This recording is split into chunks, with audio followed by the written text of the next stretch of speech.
You're listening to Inside of You with Michael Rosenbaum. Hi, folks. If you just joined me and you're a big Joel McHale fan, you don't know who the hell I am, which is very possible. I appreciate you being here. I appreciate you giving me the chance, and hopefully after this episode, you'll listen to more of my episodes. That's what you hope. I really think this is a great episode with Joel McHale. I'm not tooting my own horn, but it was one of my favorites. I felt incredibly comfortable talking to him, and he was open about to everything I asked him. What do you say, Ryan? Yeah, I would say he's very comfortable. Very comfortable. He sent me some gin. He sent me like this gin that I guess, I don't know if they give him money or whatever, but a bottle of gin and glasses and stuff like that. It was really nice. I meant that he laid on the couch. He laid on the couch, so you had to sit down because he's a very tall, muscular man. He's a tall man. He is. He's in great shape. He looked great. I wasn't shocked. I was more shocked at how bad I looked next to him, I believe. Yeah, well, he's still hosting television. You got to look a certain way. Yeah, what are you saying? I have to shave? I'm saying he has to be more prepared for stuff. Yeah. Are you saying that I have to get back in shape to do that stuff? I'm saying you look great the way you are. I don't know if I believe that. Mm-hmm. Now I'm in my head for the rest of the episode. Way to go. Hey, guys, if you really like the show, please subscribe, write a review. If you watch on YouTube, you can write a review. You could also write a review on Apple. Ryan, tell them where they could subscribe. Follow the podcast on Twitter at Inside of You Pod on Twitter, at Inside of You Podcast on Instagram and Facebook, youtube.com/Inside of You with Michael Rosenbaum. That's correct. A big thanks to my producing partner there, Bryce, my engineer and editor, Ryan. Fantastic work. Guys, I'm going to be at the end of the show. Listen for it, but I'll tell you where I'm going to be. I'm doing some conventions. They're going to be a lot of fun. And also where to Zoom me if you want to Zoom me at sunspin.com and a bunch of other things after the podcast. But let's just get into this one. This is, again, one of my favorites. And we talk about everything. We talk about working with Chevy Chase and how after Chevy's departure, how that affected him and just life in general. Let's get inside of Joel McHale. It's my point of view. You're listening to Inside of You with Michael Rosenbaum.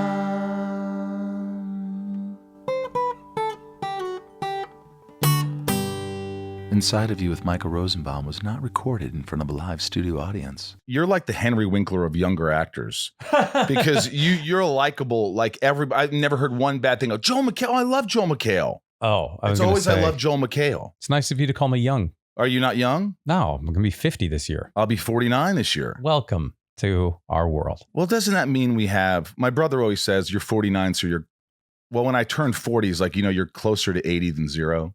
Mm-hmm. And I didn't like that. So now I'm 40, I'll be 49. So, I mean, what's the average life expectancy? What does your producer say? I believe, and correct me if I'm wrong, it's 271.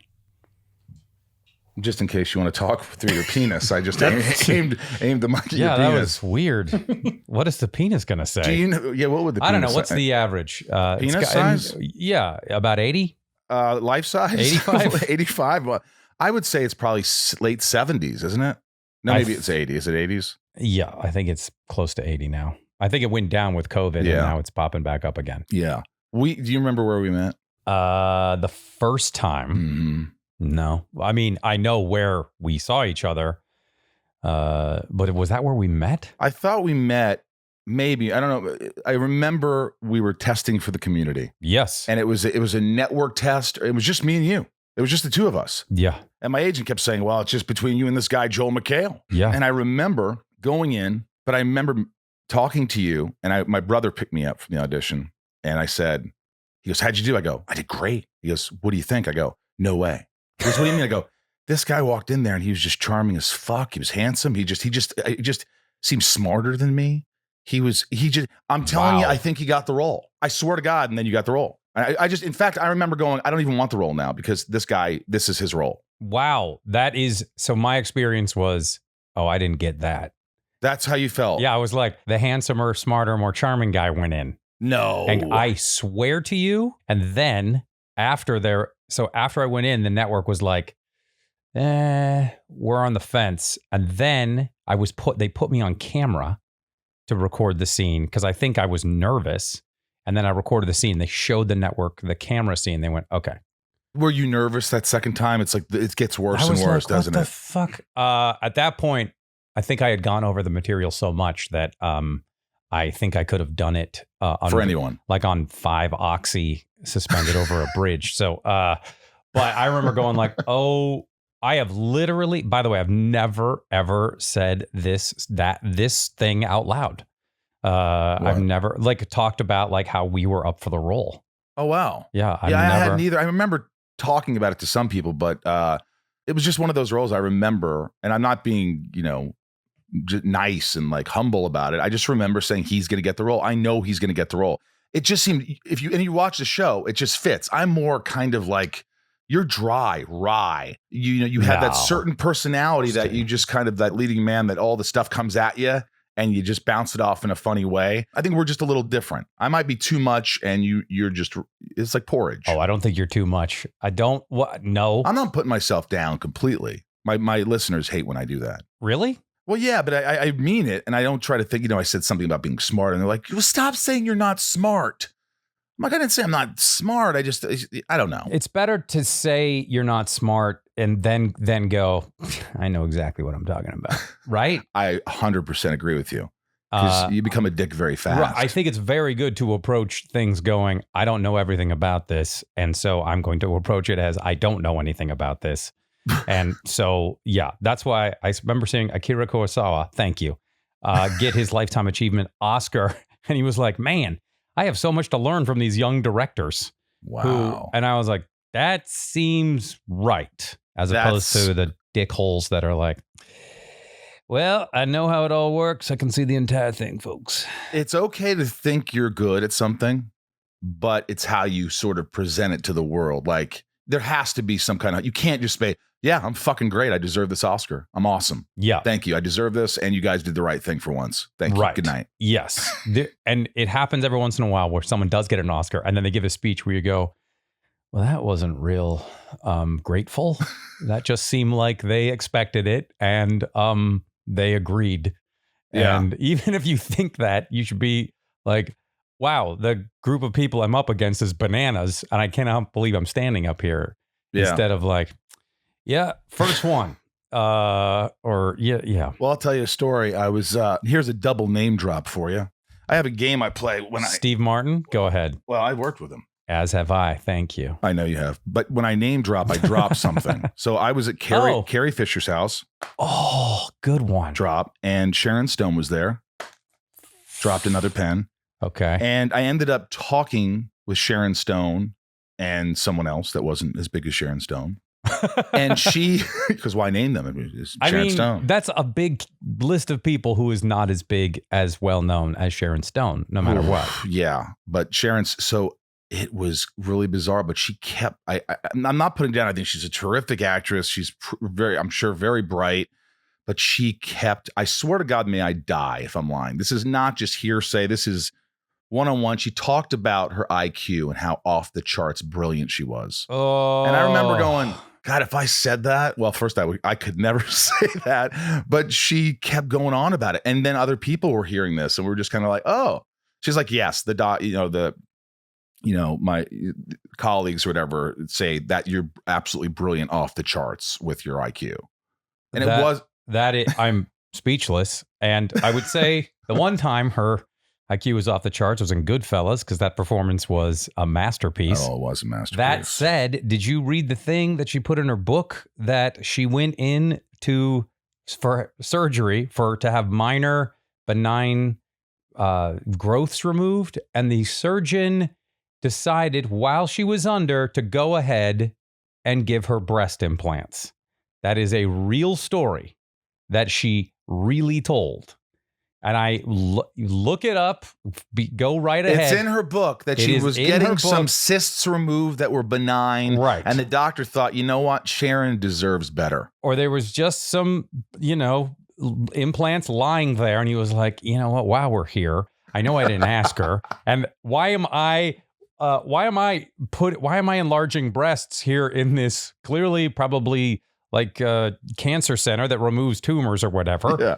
And I'm just going to stick these in because they're here and they go bad. I don't know. And then there was a thing she said about Basic Instinct, which was this story is now pretty old because it was in Rosie O'Donnell's stand-up act, but it was a story that she told that she She was unaware of the shot in Basic Instinct where she where she uncurls her legs and then folds them back over. She thought they were just doing a test shot. It was such a bizarre. She was like, What? I was unaware they were doing that. And then, of course, Rosie O'Donnell, in her brilliant stand-up, said, like, you have to light the pussy. And it was like, you have to get a range for focus on the pussy. She kept saying that. It was such a funny routine. Yeah, what was it? Like all of a sudden the director goes, hey, so you did this thing. What did I do? You crossed your legs one over the other and back and forth. And it was just like your legs were spread and we could see sort of like, that. So we were thinking about using that. What? Right. No. Right. That's impossible. And she's like, listen, as you know, in rehearsals with short skirts, I never wear underwear. But when we shoot, I put the underwear on. That's how it works. It was such a weird thing to, like, those stories are like, of all the, just say, look, I did that. I wasn't comfortable, but I said, go ahead and do it. And you have basic. No one was asking her, don't. And then you get like, so you had it to, and then I was like, what kind of. There's a disconnect. Yeah. There's something. That's what I So felt. did you ask her about quantum physics or something? So you're like, well, No, let's talk about rocket trajectory if you want to get down to it. Funny you said I'm a Harvard grad. I have a law degree, and I'd love to get into this with you. Yeah. When you look at someone like, what's his name? Jeannie Buss's dad. Jerry, who was literally a rocket scientist. A doctor. Yeah. Oh, yeah. Doctor of literally science. designed parts for a rocket and then decided, it's a smart move, buying an NBA basketball team. That's smart. That's super smart. And at no point have you heard that guy, like, just want to let you know, I'm like, off the charts smart, and no one was questioning it. It's really weird. Do you know what happened later that night? And I'll get off the Sharon Stone thing. Somebody scored with one of the top 50 bachelors, according to People magazine. Folks, he's looking at top 50 bachelors from, I think, 2004. And it was me, top 50 bachelors of People. And he's, it's a jab. That is not a jab. That's a ribbing and a ribbing and a compliment when you think about it. And an acknowledgement. Yeah. Thank you. Look. Were you ever the top 50 people? Well, my wife would have been seriously pissed if I was one of the top 50 bachelors. Yes, she would have. So what the hell? We're married. I have been in the Sexiest Man Alive episodes, issues a couple of times. Wow. But I think that's what proved that I wasn't. I don't think that's because the photos weren't. You were embarrassed? Yeah, it was all just below the waist stuff. What? No, I'm kidding. Yeah. I was kind of like, I was like, wait a minute. How does that work? I was like, I think there's better photos. That's how I always look at it. It's like I always start going, well, you know what? I could have done better in that photo.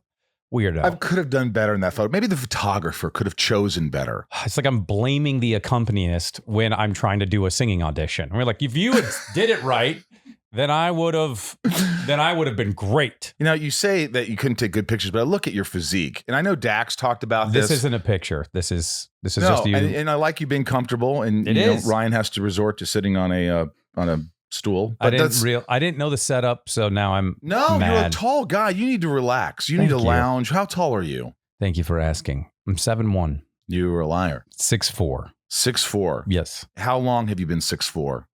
Since I was a senior in high school. You just bloomed.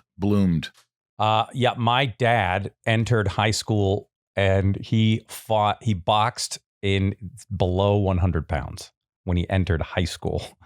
And when he got out of high school, he was 6'1".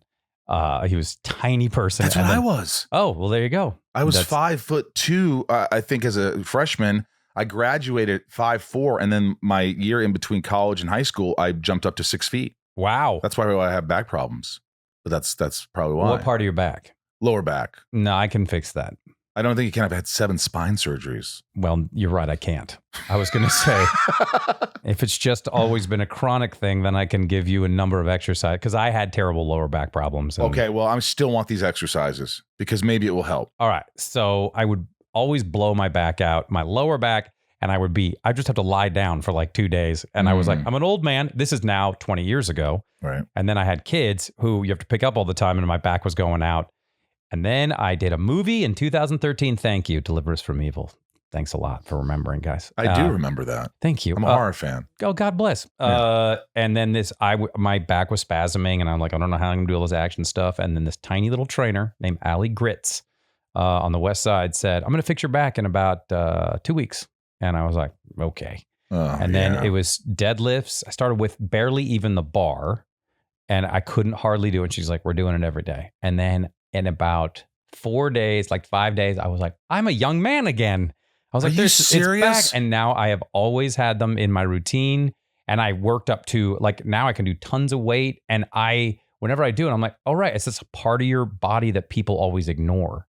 Because people are like, lift with your legs, be careful. And then all of a sudden you treat the lower back as a china shop, and you don't ever use those muscles. And you should, if you isolate the muscles and do it safely, it's a new lease on life. So Thank deadlifts, that's when you kind of like, you have the bar, when you kind of bend your knees, you pick it up. You barely bend your knees. You know, can you show me? I have a weight afterwards, maybe really quickly. Absolutely. Or you could send me a video or whatever you want. But 7 surgeries. 7 surgeries, yeah.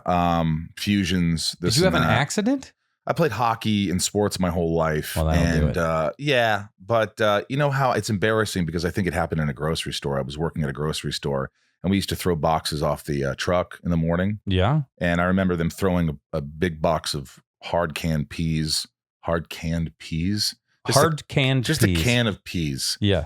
Boxes. And I remember whoa, that's weird. You caught it, or you? I caught it, but something shifted in my back. Well, that's probably all, but it's not the grocery store. It was a culmination of the things that led up to you catching that at the grocery store. Hockey, grocery store, stress, so it wasn't dysfunction, all these things just added up. And then there was the moment where you caught the very heavy canned pea box. Yeah. Pass the peas if you want. What year was that? That was 19. How old were you? It was 1989. Okay. And so I had my first surgery when I was 18. Wow. Yeah. So I've had all those since. And they said it was a slip disc, a bulge disc? Bulging disc. I had pain shooting down my leg. The doctor says he needs immediate surgery. He's going to lose feeling in his leg. And so I ended up having the surgery. Wow. So yeah, I don't have that kind of pain anymore, but it's just overt stiffness. I was doing clean and jerks when I played football. Thank you. Yeah, this guy was not a good football player. Well, you were a walk-on. Yes, so which puts you in a category of cannon fodder. So you are used to make the starters better. So abused. Yeah, in the most sort of like, yes, I would love to get out there and be abused by these Division I All-American athletes because I want to. Yeah. So right. It was fun as hell. I loved it. Yeah. But they made us do clean and jerks, and I pulled all the muscles in my lower back, and pain shooting down all that stuff. Couldn't move, couldn't drive. And the weight coach was just like, come back in 3 days, don't move. And then it got better. And so, wow, so far 2 people who've told you to do something, you listened and it worked. And it worked. Usually it's like, oh, I know this guy, he'll fix you. Yeah. And none of them work. Yeah, but again, it's not a safe sport. How big were you?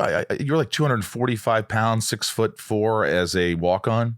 I got to almost 250 pounds. I think I walked on at about 220 pounds, and I just ate and lifted weights and ran.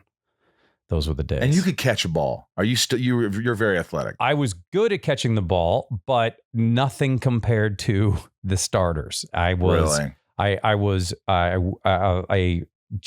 That was a dream. They were so much better than me. Mark Bruner and Ernie Conwell. They went to the NFL and stayed many years and played in numerous Super Bowls. Did they ever invite you to come to a game? Absolutely not. No. I've kept in minor contact but it wasn't a thing where we like remained close friends. It was those guys. Ernie Conwell at the age of 21 was benching 520 pounds. Oh my God. And he was cleaning and jerking a 365. It didn't sound right. It just doesn't sound right. He's cleaning and jerking. He had 360 pounds of pressure on it. Just jerking and cleaning. He also could run the 40-yard dash in 4.5 seconds. God. And that is cruising at 300. He was almost 300 pounds. Jesus. Hey, this is back to the community days. You did that 6 years? We did it for 6 years. We were canceled Twice, but yes, we did it for 6 years. Because the people, the fans brought it back in a way. Is that true or no? Well, because when we were canceled the first time, we went to Yahoo because Yahoo somehow did some analytics that the show was critically acclaimed and popular enough for them to try their streaming service, which they then blamed us and Paul Feig for shutting it down, which was unfair. But I like to tell people I shut down an entire streaming service. That seems like something pretty cool. Yeah. And your IQ must be off the charts. Let me tell you about it. My IQ was off the charts for when I did the movie. I'm trying to think of a Sharon Stone movie that when I did what was the one she did with Stallone? The not the Goodfellas, but the Cantina. The Cantina guys? No, not the Cantina guys. The what is it? He was like a bomber. They were like setting up. No, that was Assassins with Antonio Banderas. That was shot in Seattle. I remember that. Camelot. No, what is it? It starts with a C, doesn't it? This is where the producer. Wait, is it not Cliffhanger? No, it's Sharon Stone and who? Stallone. Oh no, I was wrong. I was way off. They had that shower scene that everyone was like, they have a shower scene. How you doing? You know you're crossing your legs right now. What? I did? Yeah. I can't do it. You crossed your legs. I think we should use that shot. I didn't notice. Did I do that? Was I wearing underwear? Because as you know, during rehearsal, I do not wear underwear. But when I shoot, I wear underwear. That's the thing. That's my thing. Oh, God. And thank God I got rid of these benign growths. Oh, my gosh. Look at these. I was going to jump on that, but you did. You did. Good grab. Good catch. You know, something you probably don't talk about. The specialist. I think it's the Cantina. Are you sure it's not the Cantina? Are you sure it's not the Camelot? The Cantina guys sent it right Camelot's Cantina. Camelot's Cantina guys. Jeez Louise. Inside of You is brought to you by BetterHelp. BetterHelp Online Therapy. They've been a sponsor for quite a long time. I think it's because it's working. I think as people start to believe that therapy works. And I think that's why it's working. That's why they've been a sponsor for a while, because I think, even Ryan here got with BetterHelp. And how you doing? Doing all right so far. You kind of dig it, right? Yeah. It's kind of nice to talk to someone other than your girlfriend or your best friend, that they could be, someone who could be objective, who's a professional. It is nice to have an objective third party to talk to. That's great. Say, look, as we begin to see the light at the end of the COVID tunnel, a lot of people are still feeling down and emotionally out of sorts. You may not feel depressed or at a total loss, but if you're feeling a little bit off or your relationships are suffering, it could be a sign you should talk to somebody. Online therapy can help. BetterHelp is pretty simple. If you want to get help, all you do is fill out a questionnaire to help BetterHelp assess your needs and match you with a professional licensed therapist. So many people have asked me, does this stuff really work? The answer is yes. It's just, I don't even hesitate. It's something I've been doing for a long time. Being able to talk to someone, you start out your day better. I like to do it in the morning. Some people like to do it at night, at the end of a stressful day. I particularly like the morning. So it's kind of like you're tired, you're fatigued, you're already stressed, you're already upset about something, and you get everything out of your system and you start your day. But to each his own. Once you fill out the questionnaire, you start communicating with your therapist in under 48 hours. Schedule secure weekly video, phone, or even live chat appointments. Therapists have a broad range of expertise that may not be locally available in your area. Log into your account anytime to send a message to your therapist. BetterHelp is committed to great matches, so it's easy and free to change therapists if needed. Yeah, and it's more convenient, and it's more affordable than in-person therapy, and financial aid is available. And let me tell you something, I've done in-person, and those are astronomically high. They charge you an arm, a leg, and a couple other things. And BetterHelp is certainly fair. The price is, to me, astonishing how low it is. Our listeners today get 10% off their first month to BetterHelp.com/inside. That's BetterHelp.com/inside for 10% off their first month. Inside of You is brought to you by Geico. Geico makes it easy. I'll tell you what, they do make it easy. They make it easy on me. They make my life easy. All you do is geico.com and you get a quote. And, if you got homeowners insurance, renters insurance, auto policies, how about paying all of it on one thing? Geico. That's what they do. They make it simple for you. And we've got a lot going on. It's hard to pay our rent. It's hard to pay our mortgage. It's always the hardest thing to do. And what makes it easy is Geico. They make it easy for you to bundle your homeowners or renters insurance along with your auto policy. We've just got so much going on around our houses, Ryan, our apartments. We don't have time for this. Just, guys, go to geico.com, get a quote, and see how much you could save. It's Geico easy. Visit geico.com today. Even a Rosenbaum can do it. Inside of You is brought to you by Paint Your Life. Look, this is a unique thing right here, Ryan. If you want to give a truly meaningful gift, you've got to try paintyourlife.com. Get a professional hand-painted portrait created from any photo at a truly affordable price. Choose from a team of world-class artists and work with them until every detail is perfect. User-friendly platform lets you order a custom-made hand-painted portrait in less than 5 minutes. Quick and easy process. Get a hand-painted portrait in about 3 weeks. This is really unique. I mean, when you get something for like a friend or a birthday gift or whatever, and it shows that you put the work in, but you really didn't. You know, somebody else is doing this for you, but you're kind of guiding them. You feel like the director.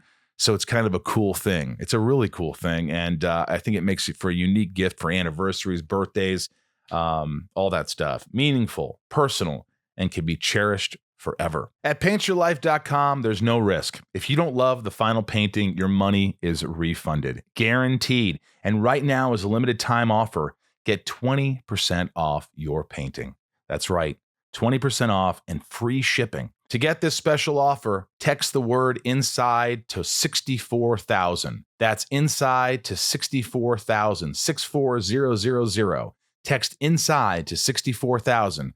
Paint your life. Celebrate the moments that matter most. Terms apply. Available at paintyourlife.com/terms. Now, look, this is probably something you don't talk about. You probably are just like, I'm not going to talk about it, but maybe you do talk about it, but I should just say it. Chevy Chase? Yeah. Yeah, I talk about it all the time. You do. I never heard you talk about it, but you know, he's someone I loved. I grew up with. I was like, this is my favorite. People used to say you kind of look like him if Chevy and Barbara Eden had a baby. And I was like, cool. I like him. Yeah. I met him once. He was cool. And then when I heard all this stuff, I kind of got like, oh, fuck, man. Was he just a bastard on set that he just hated? And like, there's a lot of thoughts that go through because you read all the stuff that people say and you hear the media chatting about it. And then my theory was that in his world, he was like, I'm a movie star.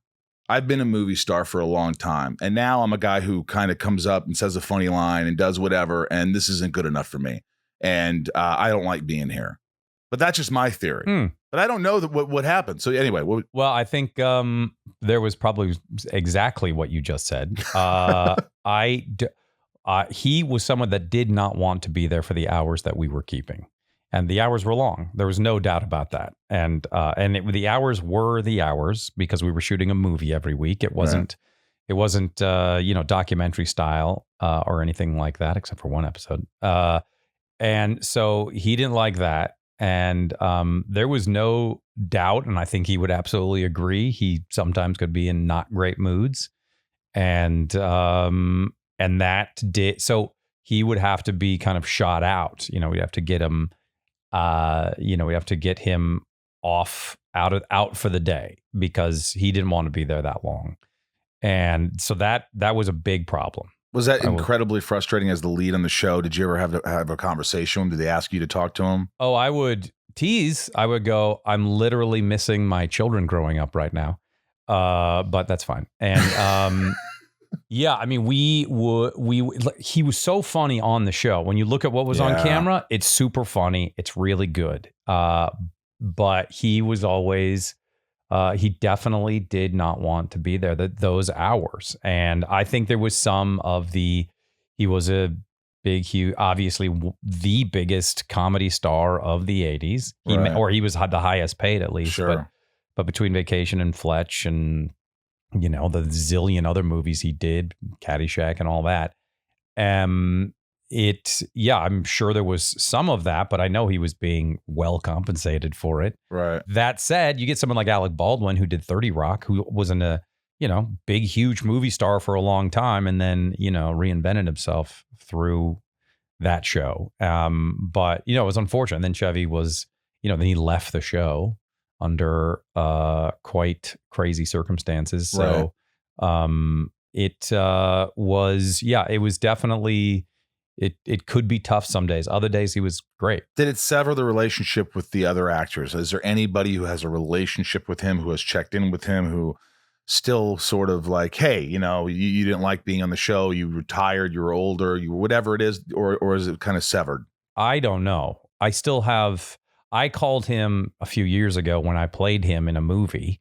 I was so jealous of that because I thought I should play him. Oh, I was so jealous of you. I really was like, oh my God, Joel's so lucky. Well, I was the right height. So yeah, technically, I'm not that tall. I'm only 6 feet. Thanks for bringing that up. So, but yeah. Well, you're back. You would be much taller. But Chevy had a bad back. He did have a bad back. There you go. Yes. Another reason why I thought I should play him. Oh, interesting. I'm kidding. So go ahead. You called him. I called him to tell him that I was going to play him. Like there's this movie going to be made and I'm going to be in it. I'm going to be playing you. But he was happy that Doug Kenny was getting his, finally his due. Because Doug Kenny really is kind of like the Hamilton of 70s comedy as far as, like with creating National Lampoon and then of course writing Animal House and making Caddyshack and then dying very young. Then I called him when the movie was made. I was like, the movie's coming out now. So, and what did he answer the phone? He talked to you? He did. I mean, I would text him to let him know I was going to call him. But he seemed fine with it. And, but we haven't spoken. I don't know if anybody in the cast has spoken to him in a few years. Right. I mean, it's been a while. But initially, I saw his wife, who is lovely, and right. but it was definitely contentious. But if you watch him on the show, he's super funny. I wrote a treatment for a Vacation sequel. Oh, because they were back when they were looking for one. They obviously made it and they didn't choose us. But I remember I had him and Bev sort of attached. Bev was really on and Chevy was on, and they liked it. They loved the idea. So my writing partner at the time, Chris McDonald, we pitched it to New Line, and they said, "Great pitch. We love this pitch." And I thought, this is a great fucking idea. This is the last hurrah. Everybody goes on this trip together, and they were just like, "Yeah, we don't want Chevy and Bev to be as prominent in the show. It's too much of them. We want them, wow, and they're very little." And what was your response to that? Well, I guess I could switch up the pitch, but that it was part of like they go on this one last family trip together, and Chevy hands the keys off to That sounds great. It was great, and they just you get the mother from the woman from Everybody Loves Raymond. Yes. She was still alive at the time. Oh, the mom. Yes. The mom and a couple of the other characters, and kind of I miss like Christmas Vacation, the family all together, and that's what people could relate to. So I wanted one last hurrah.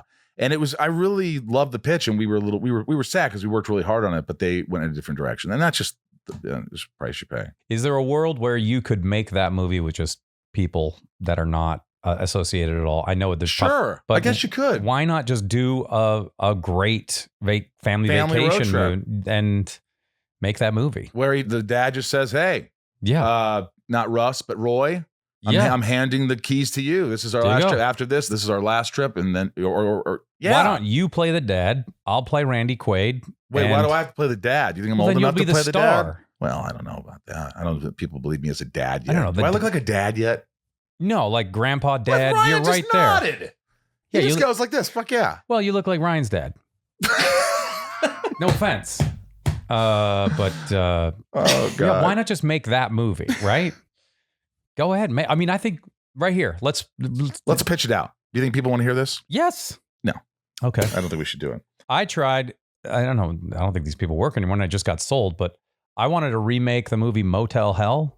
Oh my God, it's one of my favorites. It's an amazing movie. What a great concept. It's such a great movie. You guys, it's such an archaic, like beautiful old school horror film. That was one of the first movies my mom rented and made me watch with her when I was 8. Oh my gosh. Yeah, I know. That's why I'm fucked up. Yeah. Oh, yeah. We would sneak down in my friend Jason Cusack's basement, like for his second birthday, and like they had Showtime, and the mom would be like, "Do not watch Motel Hell. We know it's on." And I don't know why they just didn't disconnect it, but of course we were like, "She's gone." Motel Hell. And for those of you who have not heard of it or seen it, it is worth it. There's a few it's so fun. And then so I was like my friend Scott Derrickson and I, who did Doctor Strange, and he did ghost cops, as my friend calls Delivers from Evil. But we were like, we want to make it. And they were like, yeah, no. I love, look, I was like, what? We'll get you money. They're like, this will get you money. And I'm like, nah, no. Are you a big horror fan? I'm not like you in that I have this. I really enjoy them. Me too. Good ones. There's a lot of bad ones. There's many a lot of bad ones, yeah. but boy, the good ones are great. Yeah, like It Follows was a great little horror movie. Great Very idea. Unique. Yeah. Yeah. Well, I've written two, and we're just going out with them now because I'm a big fan. I just love horror. I complain a lot because, explain Rotten Tomatoes to me, because I know it's supposed to be like, well, it's all these reviews that add up to get the mean of the average of score. And I go, I don't believe it. I don't believe that someone gave this an 87%. There's no fucking way. And it happens all the time. Does the studio hire? Wait, 87% is good. Right. And the movie's not that good. So when I watch the movie and it's like, this is a 40 at best. And I'm maybe a 50, but 87%. So can you name names on a movie that you're like, this is not an 87%? Or you don't have to. I don't want to put you on the spot. I don't want to be that guy. I just watched a movie called, I hate to bomb movies. No, maybe don't. But you don't. It's called something. Okay. So that sounds good. And I love that movie. Yeah. And I gave it a 99. So well, I feel like that happens a lot where I was like, oh, that's not as good as that thing. It just doesn't. But it is interesting when the reviews are like 40% and then the people, the always audience. Look at the audience. Yeah, always look at the audience. If the audience are saying 3 out of 5 and the reviewers are saying 90%, listen to your fellow people. That's why Roger Ebert was such a great reviewer, because he would be like, and you'd see him, he's like, okay, it's not the greatest movie, but boy, did I enjoy it. Yeah. He'd be like, there's some really great stuff, and here's why it works so well, but it's not it's not going to change your life. It's not important, but it's sure as hell fun. Have you ever had bad reviews? Like really bad? I was nominated for a Razzie for the Happy Time Murders, and which I took as a compliment. You should. But that movie got universally destroyed. And I think it became one of those movies that people enjoyed destroying.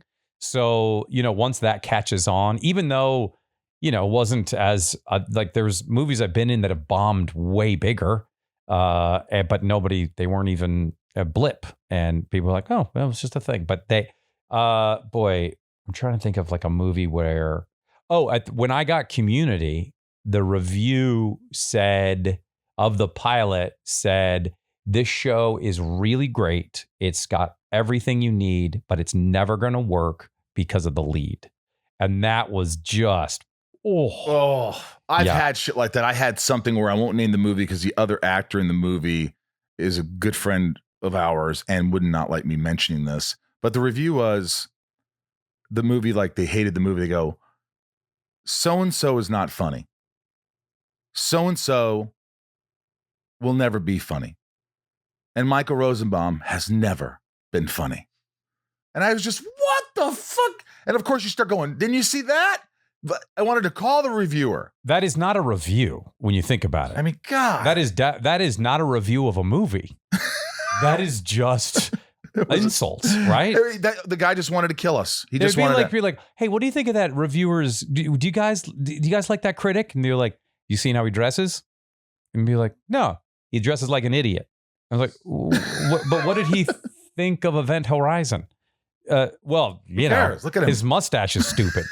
So when I see stuff like that, or when reviewers go like, well, here we go again with this thing where this guy does this thing. And I was like, wait, so you don't like the movie because the person in it did something you didn't like? Right. So what are we talking about? Exactly. You don't like these people. For some reason, you have something against them, so you were never going to like this movie. Yeah, it's like you can feel the glee when they get to take things apart. And I like I hosted The Soup where I enjoyed making fun of Bachelor in Paradise because they were barefoot and having sex and they were high and rippable and they fell out of the bed and then their boob, like whatever it was like that seemed.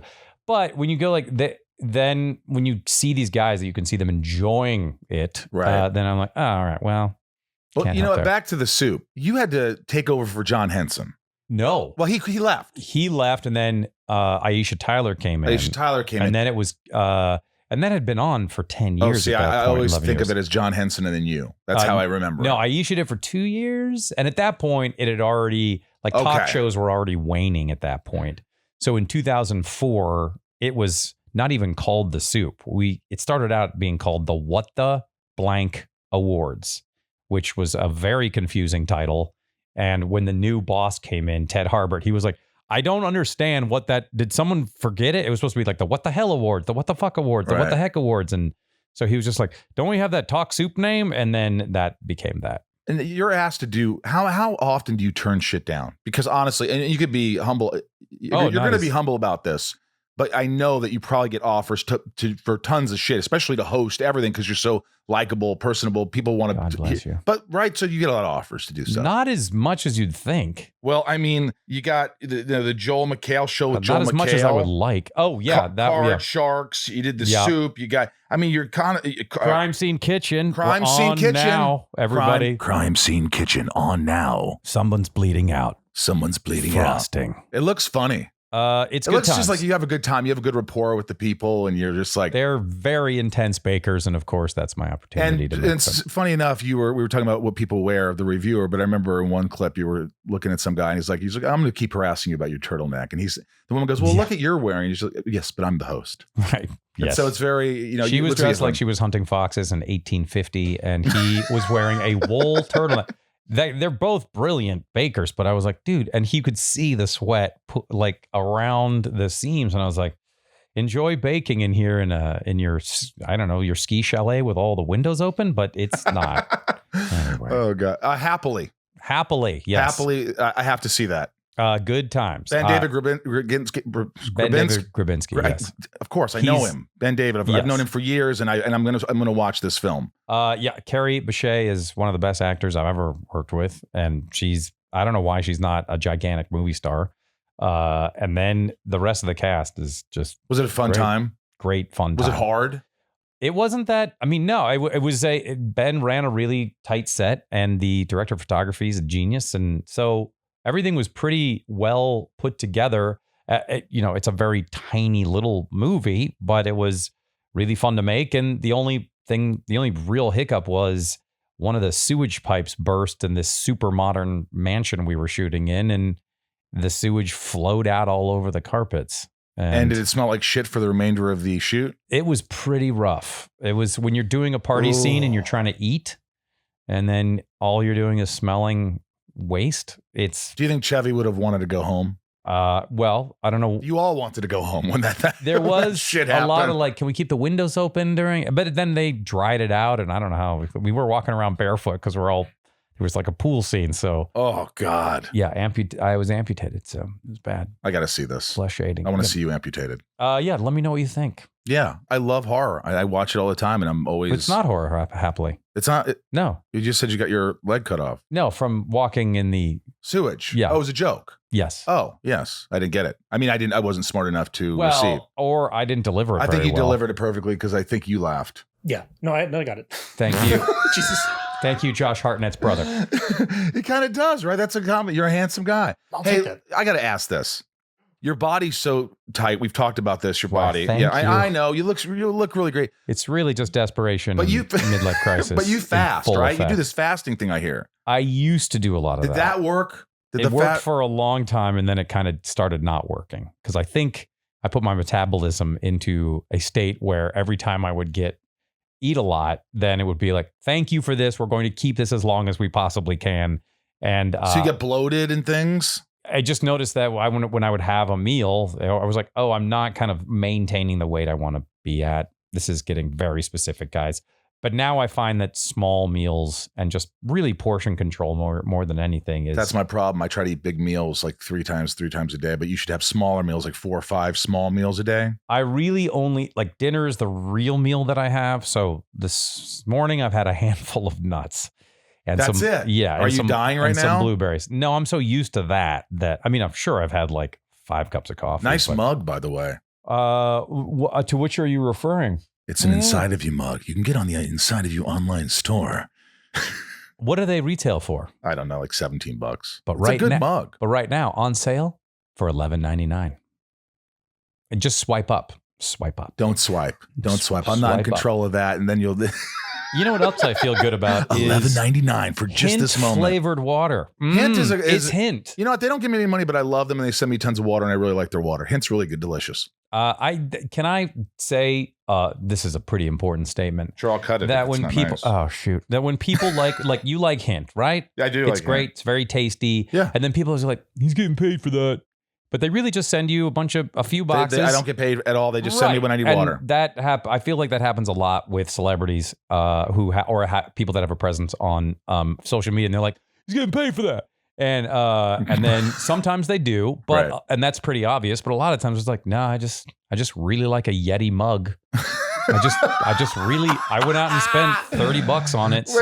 Wait a minute. So you really are you saying you believe that they just like the product? What are you saying here? Because it sounds like you're saying, yeah, this Yeti mug that I'm using, I am getting paid for this. Well, like sometimes like I'll post a photo or something like, oh yeah, okay, I see. Nice Land's End sweater. Well, I get a couple $1,000 for that. Yeah, that sweater definitely the Land's End. But thank you for the hint. I will definitely drink it soon. Inside of You is brought to you by Helix Sleep. I don't know about you, but there's nothing more important to me than sleep, Ryan. There's nothing more important, and I'm telling you, with all my surgeries and all the shit that I've dealt with, and I'll say shit on the air. Shit on this air. I'll tell you, because, people sleep in a lot of bad beds and they wake up and they feel like crap the whole day. And if you don't get a good night's sleep, the rest of your day is ruined. You're tired, you're cramped. And I know what that's like. And that's why I love the new Helix sleep bed. They are they're comfortable as hell for me. It makes sense. I don't find many beds that make me feel comfortable. I'm always squirming around trying to get comfortable. So Helix Sleep has a quiz that you take. It's just 2 minutes. Even I passed it. It's nothing. It tells you, it talks about your body type and sleep preferences to the perfect mattress for you. So it's one of those good things. You're doing something good for your body. Why would you buy a mattress made for someone else? With Helix, you're getting a mattress that will be perfect for the way you sleep. Everybody's unique, and Helix knows that. So they have several different mattress models to choose from. They have soft, medium, and firm mattresses. I got the medium. Ooh, how nice. Mm-hmm. Mattress is great for cooling you down if you sleep hot, and even a Helix Plus mattress for plus-size sleepers. Yeah, I took the Helix quiz, and I matched to a medium, which is nice. It's right there in the middle. It's like porridge. You know what I mean, Ryan? It's like Goldilocks. Yeah. It's been so awesome getting messages from so many of you who also found the Helix mattress of your dreams, and it makes me feel good. I just want everybody to sleep well, comfortably, wake up refreshed. Lord knows it's the one thing we need in this world. Just go to helixsleep.com/inside. Take their 2-minute quiz and they'll match you to a customized mattress that will give you the best sleep of your life. They have a 10-year warranty and you get to try it out for 100 nights risk-free. I don't know why you wouldn't do that. They'll even pick it up for you if you don't love it, but you will. Helix is offering up to $200 off all mattress orders and 2 free pillows for our listeners at helixsleep.com/inside. That's pretty incredible. That's helixsleep.com/inside for up to $200 off and 2 free pillows. Helix Sleep. Inside of You is brought to you by NHTSA. It's a fact that a child's body temperature rises 3 to 5 times faster than an adult's, and leaving a child in a hot vehicle can lead to their death very quickly. Sadly, in 2020, 24 children died of pediatric vehicular heat stroke. And many of these incidents occurred when parents or caregivers simply forgot the child was in the car. Unintentionally leaving a child in the car is a tragedy that can happen to anyone. Please set yourself reminders on your cell phone or place something you'll need in the back seat to help you remember that your child is still in the car. If your partner or caregiver is taking your child to daycare, check with them or the child care staff to make sure that the child was dropped off. And when you've arrived at your destination, always check to make sure the car is empty. Heat stroke deaths are preventable when adults take the proper precautions. Be safe and always look for your baby before you lock. Paid for by NHTSA. Briefly, I just want to talk about, you found out you were dyslexic after your kids. Yeah, after my first kid was diagnosed, which it was one of those things I probably should have noticed earlier. But how do you notice it? What are this? Because now that you could probably tell the world the symptoms so that they can kind of look out for that. Maybe if you read very slowly and you can't spell shit, That's a pretty good sign. Well, shit. And when you look at words, you're like, okay. And people like they're backwards. I was like, they don't really look like anything. And when you say things backwards, you don't. No, people are like, oh, they're backwards. I was like, it's not backwards. Okay. It's just kind of like jumbled. You know, yeah, it's just doesn't look right. And so you read very slowly. And I think at that time when I was a kid, you did not tell people. You'd like, I don't think I'm. So I was tested, and they're like, he seems smart, but he's what we call a slow starter. And then I told the doctor who diagnosed my first kid, and she was like, put her head down. They're like, they told a second grader he was slow. And I was like, yeah, that was not probably. Yeah. And you don't think about that stuff, but like when spelling bee days would come up, people would start doing like slow claps for me before I even started talking. Cause they were like, spell thorough. I'm like, here we go. And so I never knew that. To this day, that's a tough word, thorough. Yeah, I always thought if you were trying to learn English and they were like, here's thorough, though, and through. They mean all different things. Yes. So good luck. I would say, like, you know how you get to ask somebody, like, is that a noun? Is that I'd say thorough. Is that a person, an artist? Henry David. Yeah, Thorough. Thoreau? George Yeah. Thorough good. Thorough good. Bad to the bone. Yeah. But dyslexic people, they never lose it, but you definitely find ways to accommodate. Mm-hmm. So believe me, when the soup started and they were like, okay, here's a half an hour of jokes on a teleprompter, I'd be like, well, how often do you mess up?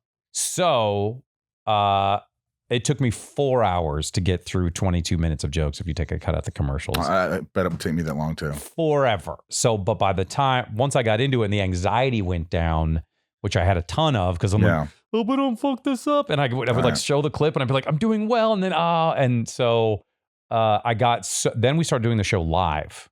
So I began like, hey guys, I've got dyslexia. I don't know how this is going to go. So I started using it as a promo.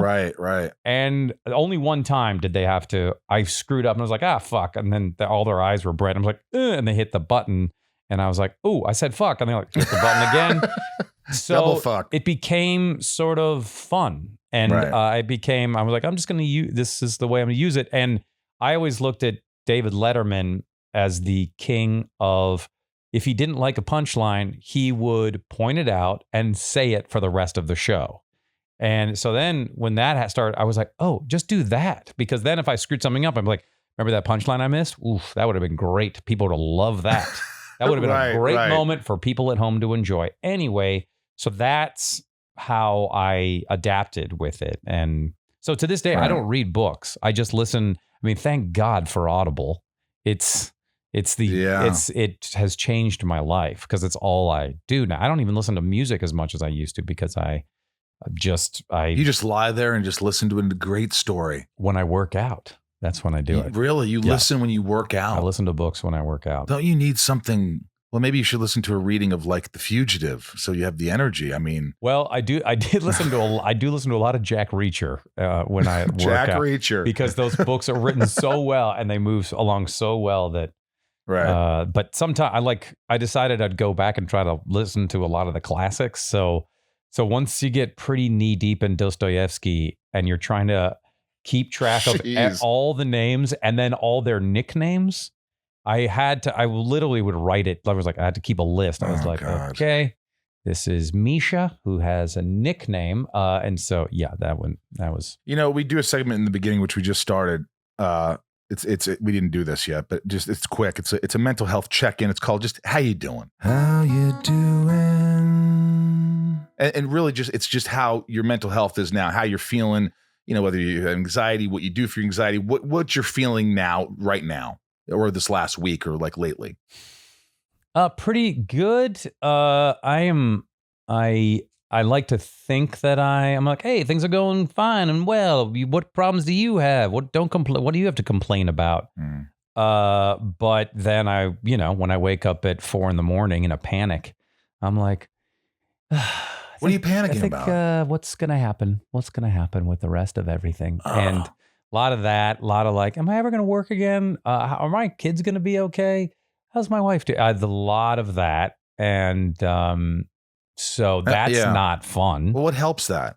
You like 4 Ambien and a shot of vodka, Get and out. then I can sleep for a perfect hour. You liar. No, what helps? Talking to my wife. I should probably go to therapy, Right. which I don't, but I should. And yeah, it's funny. I just read a Ryan Reynolds quote of all, and he was just like, yeah, he's the same. He basically said exactly what he was like. I never turn anything down because I live in a constant state of anxiousness. And I was like, yeah, that's me. That's perfectly described. And I am on a gerbil's wheel all the time. Because when I first got here, when it started, I mean, because I was so, that moment where you're like, I just want to work. And then, then there's that flip where I'm like, oh my gosh, I'm working. It's happening. And it doesn't necessarily scratch the itch, but that attitude of hustler, like being an actor, you're always hustling.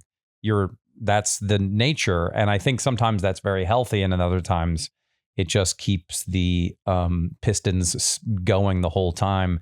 And then when you go on vacation, you have a panic attack. So that train I have not really learned how to get off of. I think you're like me in that I truly love working. I love it. I cannot believe people pay me to do what I love. But that is separate than than just like keep the plate spinning all the time. Right. I hear that. For me, the more I work, I just envelop myself in things so much that I'm so hard on myself that I work extra hard, and I spend way more time learning lines, getting in the character, whatever it is, that it's kind of hell. It's not really fun.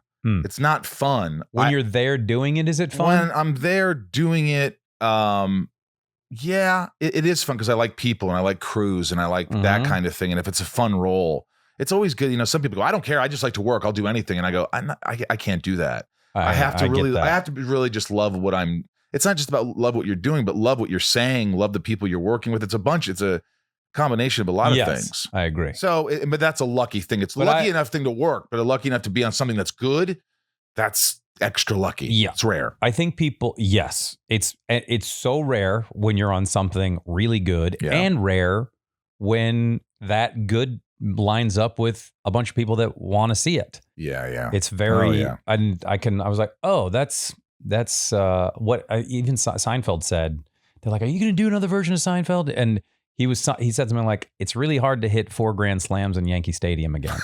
And I was like, damn, that's a good analogy of how perfectly he threaded all the needles with what an extraordinary show, extraordinary characters, and it was just universally loved. I think it's the same thing on a different level. I mean, obviously the Community or Smallville weren't as big as Seinfeld. No. Nothing is. But on the same level, what has he done since Community? If that was that, or what has he done since Smallville? I'm like, I can only really go down for the most part. I can only go downhill. Like, I've tried about 1 million things. Yeah. I mean, it's for me to get better than that. That was a huge show. Community was a huge show. So that's funny because the whole time we were like, I think that's it. Yeah, this is it. We were told numerous times at the end of seasons, they were like, hey, can this last episode be the season and series finale?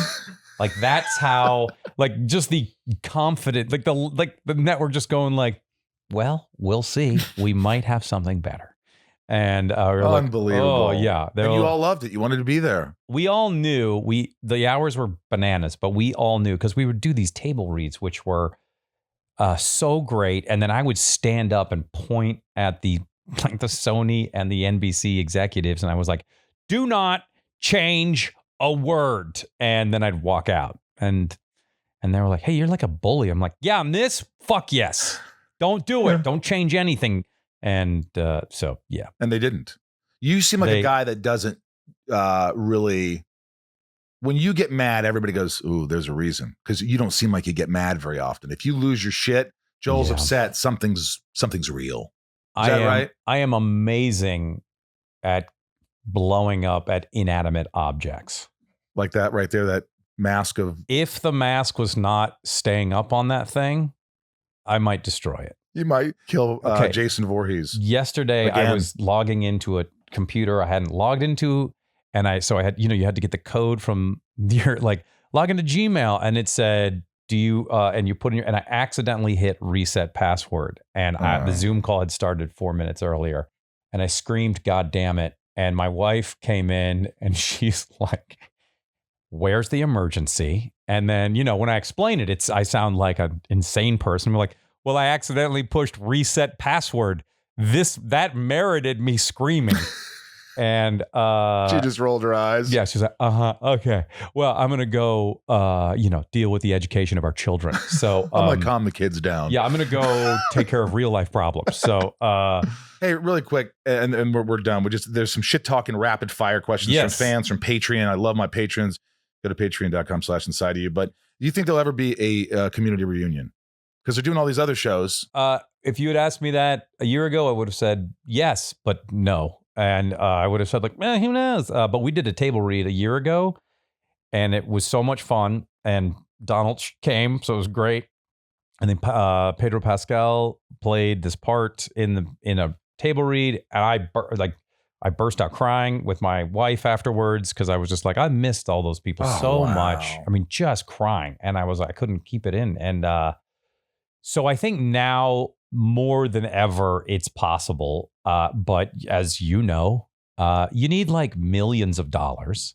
You need schedules to line up. You need scripts. I think you need the head of the whole operation to go, I just love that show. Yeah. Maybe. Right. Yeah, you need if you're building an aircraft carrier, there's a lot of parts that go in, and you need an admiral to go like, let's make it. And so I would say it's more likely now than it was. It's more likely. Well, than it was a year ago. Okay. But, all right. But I, again, if someone out there has $40 million. Guys, come on. You want to see a community reunion. 40 mil. That's and it. the mugs I'm are sure $17.99 for the mug. There's a couple of hedge fund guys listening, right? Sure, they must be. All right, this is Rapid Fire with Joel McHale. It's called Shit Talking with Joel McHale. Fast answers. Here we go. Rapid. Nico P., I had the pleasure of watching you perform at Theater Sports here in Seattle on many a weekend. How did that help you in your career? Go Hawks. Go Hawks. Go Hawks. Go Hawks. I think the sheer number of hours of stage time really helped. Being on stage 4 nights a week for years and just being out there really helped me a lot. And, of course, being there with a group of incredible improvisers. Michelle K., best prank that happened on the community set? Donald would try to pull my pants down all the time. Could do it now, though, could he? Because that shit would have, that would fly years ago. I would try that stuff. With my guy friends. I did give him permission. Oh, okay. You can do it. Just I don't want to know about it. Just surprise me. No, there was never it wasn't like it wasn't like a prank where like we all spent, it was like I did it. I stuffed their trailer full of cotton balls. There was nothing like that. Right. So the pants, that's funny. I like the pants. It is, yeah. Really Sarah F., what was the funniest thing you saw while hosting Crime Scene Kitchen? I think the disastrous desserts, there's a couple that are coming up that are pretty amazing. Did it just make you genuinely laugh? Oh, laugh so hard. We ate raw eggs on this last one where I'm like, hey, let's hope we're not sick. Steph A., are you and Ken planning on returning to the Darkest Timeline podcast? Ken is the busiest person on the planet. And so we would love to, but soon as August hit, he started The Masked Singer, and then that ended, then I did Card Sharks, and then so we just kept missing. So I would love to, but we'll see. I love that he crashed your interview with Kelly Clarkson. That was cute. Oh, that was fun. So great. Even though I hate his guts, he's one of my best friends, and I love him so much. Diane R., did you have a nickname in elementary school? In high school, I was just called the asshole. No. Ass Joel. Yeah, no. My friend Adam Satesnik would call me McMailman, but that was about it. No, really? I didn't have one. McHale. Well, because I would have called you McHale, yeah. Oh, yeah. You never heard that one? That's too easy. McHale, It was because Karl Malone, who was on the Utah Jazz, was called Mailman, and I played basketball, so they called me McMailman, even though I rode the bench most of the time. Seems like you rode the bench in college and football. I was on a very good basketball team. Wow. Yeah, but I got in sometimes. You got in. You scored. Our guard was, he was like 6 or 7. Lisa H, final question. What was it like playing Starman on Stargirl, and did you enjoy putting on the tights? Absolutely. When the two people would come into my trailer to help me get into that thing, I felt like a superhero. I'd be like, there's a crime happening. Let me get two people to help me get into this thing for 40 minutes. Yeah, it's so much fun on Stargirl. And a lot of my scenes are with Luke Wilson. Oh, man. He is responsible some of the biggest laughs I've ever had in movies. Like that scene in Royal Tenenbaums, and when he's playing tennis, I couldn't control myself. I had to I couldn't breathe. It was so funny. So the fact that I've gotten to know him a little bit, I'm just like, damn, this is great. And Breck Bassinger, who plays Stargirl, is tremendous, and she's like 22, and she's in every scene, and she's great. And Can then you do an Owen Wilson impression? Let's see. He told us I was like, I'm just gonna get some groceries. That you had the word groceries. Yeah, because I don't know. It's like he does this thing where he just like chooses. That's everything. Owen. I'm doing Luke. Oh, I did Luke. You're doing Luke. Yeah. Oh, so if Owen and Luke are talking, I was like, so hey Luke, you want to go over and have some like breakfast or something? Yeah, I'm gonna get some groceries. Well, they have eggs here at the breakfast place. Yeah, I don't want those. All right. I don't know. Right. This was terrible. No one's gonna get it. I mean, Idiocracy is one of the most underappreciated movies. It really is. I remember I auditioned that, and I was the biggest fail of an audition I've ever had. And Dax got it. Well, and think about to this day when Dax like, oh, I'm money. I mean, it's incredible what he did. Yeah. Oh, yeah. I remember I went in there for Mike Judge, and I just pictured Mike Judge as wanting something so off the wall that I remember I brought a statue of my dog that was about this big. And I remember I just put it on his desk, and I had this big dip in. And I was just like, you want me to do that right now? You want me? And I thought, I was like, it was so out there. That reminded me of Stephen Root in Office Space. Really? Who, by the way, isn't happily, and he's a fucking genius. He is a genius. But I remember I called my manager at the time, and I go, I killed it, right? I killed it. He goes, Mike was kind of scared. I go, what? He goes, yeah, he just said, didn't know what you were doing. He just was really, he said it was one of the most uncomfortable things he's ever witnessed in his life. I got it. No. And I was like, so then I'm in. Yeah, no, but sometimes you go for it and you just fail. See, and then you tell that story, and I'm like, someday I'll audition for Mike Judge. See, that's how just I just don't look go at too it. big. You want subtle. I love money. I tweet that out just every once in a while. I'm like, I cannot believe how funny. That's amazing. We need to get some money, and he's like, oh, I like money, and I'm like, oh, it's so fucking funny. Did you ever see it, Ryan? Yeah, no, it's great. Yeah, it is. It is underappreciated, that's for sure. My friend Sarah Rue's in that. Who else is in there? What's his name? Big muscular. Horatio Sands is in there. And then Terry Crews. Terry Crews plays the president. Yep. And of course, Maya Rudolph is who should be given like 12 Oscars now for what she does. Yeah, she's pretty genius. Well, look, this has been it feels like I'm glad you were comfortable, first of all. I don't think you'd be comfortable sitting. You would have been more uncomfortable. I eventually have to put my legs up. Even when I sit in movie theaters, I'm like, we're going to put my legs. So those fold back seats now, I'm just like, they're great. So this has been comfortable for you. This is great. This has been great. It felt like just a conversation with a buddy. It really did. Did you get ones where you're just like, and now another question, and they answered it, and now I have to ask them another question, and we're still trying to keep this ball in the air? It's happened. We've had some that are just a little all over the place. I mean, most of them are great. Most of their guests are great, but there's been a couple that I just have to, you ask a question, and they're like, yeah, that was fun. You're like, holy shit. But what did you, and I'm going down, like I'm diagramming a sentence, like, and I'm just going and then down. You're like, that's when you are dancing. And then I'm like, and I'm like, well, thank you. That was great. Like that was a 20-minute interview. Yeah. And then people are pissed because there's 5 ads in 20 minutes. He was like, you didn't say anything. Yeah. What was I going to do? So many baseball players, they're like, hey, you had a good game by the 7th inning. You did that and just go 6. How did you think it went? It was good. Good. I'm like, what the? How do you feel like you played tonight? It's every game is important. Why do they even interview these people? I wish every they would just athlete after the game, with an exception of a few, it's the same answer. What were you thinking at that moment? Oh, that I just had to hit the ball. Right. Okay, and then you did, but when you hit it, were you surprised that you hit it? Maybe it's the interviewer. Maybe they're not getting deep enough. I don't know. Maybe if the guy was just like, I hate that guy. When he throws the ball, I hate him. And I just want to hit him with the bat, so I just hit his ball as hard as I could. All right. I love you. Thank you for being here. Thank you for having me. It's so good This to is great. spend time with you. Yeah, it was really fun. Your house is amazing, and I'm not kidding. Thank you. I really enjoyed it. I've stolen 3 things. Hope you enjoyed that one. I know I did. I know Ryan did. I did. You did. I did. You know, and when you have to edit these things, I think that you sometimes, if you really are excited about it, it's easy to edit when you're excited about a guest. Yeah, I'd say so. And when you're not enjoying the guest, it's probably not that easy. That happens. Not often. Because you have to edit it to make people enjoy it and be the best episode it could be, and not be selfish.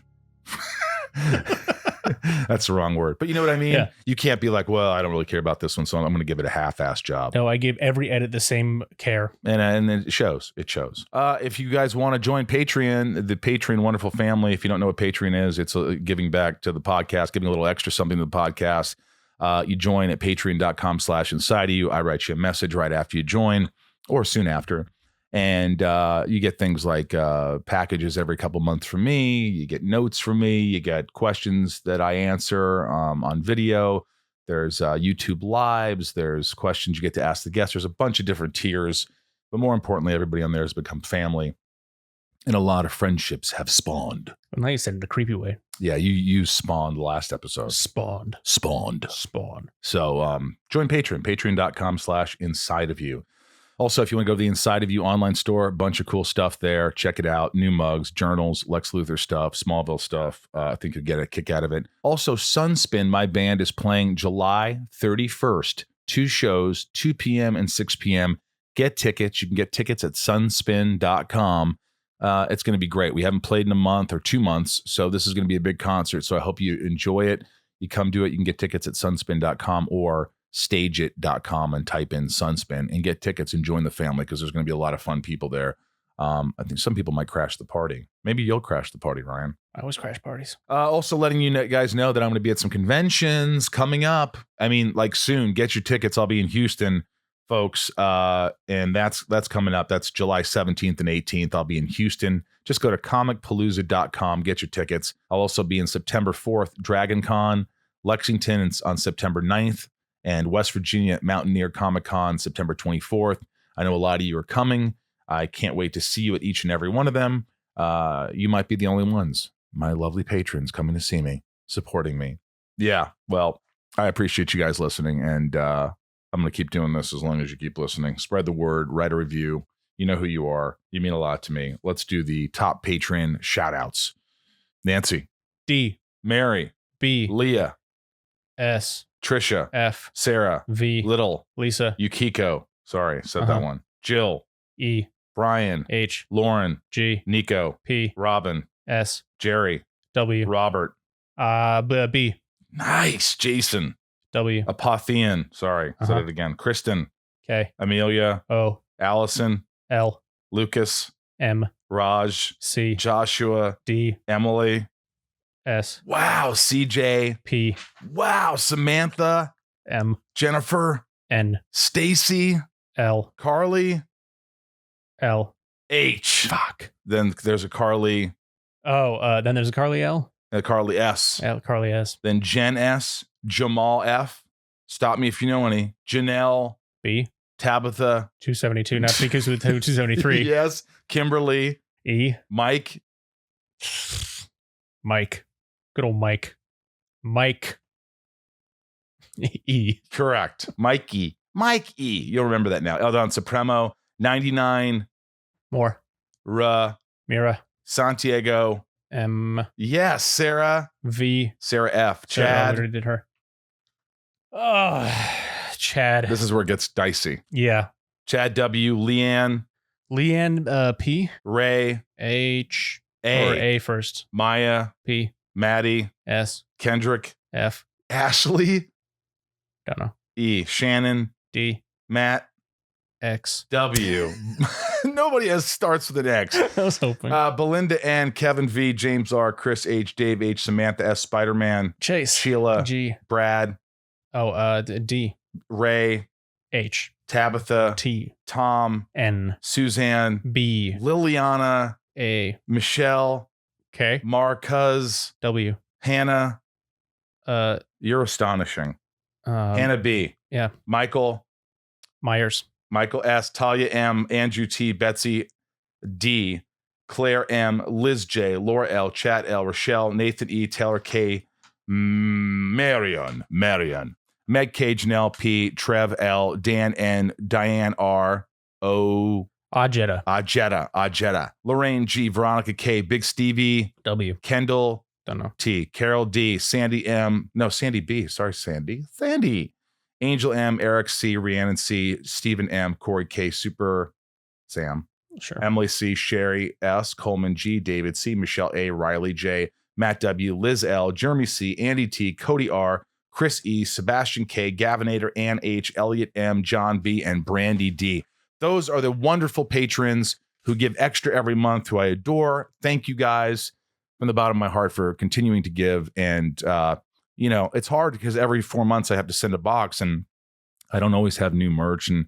But I think they understand. I get that, like, they know that I write a note and they know that I'm giving stuff and that I try. I could be thoughtful every once in a while. Speaking of merch, what about that one? They have that one? Oh, yeah, this is the new blue. The blue and white one. Blue inside you mug, and it's available. And also a black and silver one, too. I burned myself in the black and silver one. I put it in the microwave, and I didn't know that it was like this metal there. And I touched it, and it literally burned my hand yesterday. Oh. So just don't put it in the microwave if it's metal. It's the first thing you learn in home ec. God. Thank you guys for all the support. Don't forget all the cons I'm coming to. You can rewind the Patreon, as we talked about, sunspend.com if you want to get a Zoom from me. And you want to get tickets to the show on July 31st, 2 p.m. and 6 p.m. It's going to be a wonderful stage since we haven't done it in 2 months. And thanks for all the support. A lot of good news coming up. And I don't know what I can announce, really. So that's the thing. There's good stuff going on, but I can't really announce things. I'm doing a lot of writing and creating. And who knows, maybe Ryan will be involved in something I do, or I'll be involved in something he does. Who knows? You can do it this, or you can do it that. You can deal with this. Remember that song? Yeah. Who sang that? Black Sheep. Who's the black sheep? What's the black sheep? That was a good song. All right, from Michael Rosenbaum here in the Hollywood Hills. And from Ryan Tejas, also in the Hollywood Hills at this moment. We love you guys. Thanks for listening. Once again, I hope you're having a fantastic week, and be good to yourselves. Most importantly, thanks for allowing me to be inside each and every one of you. And thanks for coming back and listening each and every week. Thank you so much. All right.